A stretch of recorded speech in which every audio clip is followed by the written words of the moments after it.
Tiga buronan Interpol berhasil dibekuk di Bali. Ketiganya adalah buronan untuk kasus penipuan.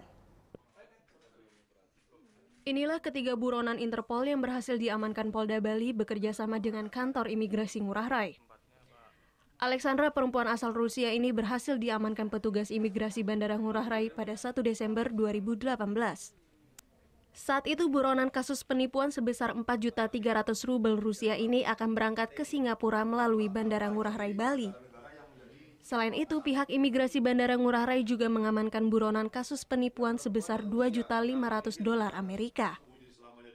Han Dong-hong, buronan asal Korea ini diamankan pada 5 Desember 2018 saat memasuki wilayah Bali.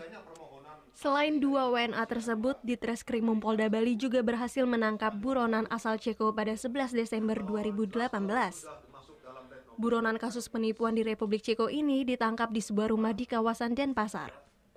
Wakil Direktorat Reserse Kriminal Polda Bali AKBP Sugeng Sudarso mengungkapkan, Pulau Bali memang sering dijadikan tujuan buronan internasional untuk melarikan diri. Salah satunya adalah mereka kan berpura-pura berwisata, pasti mencari negara-negara yang menjadi destinasi wisata internasional, supaya harapannya kan tidak terdeteksi di situ.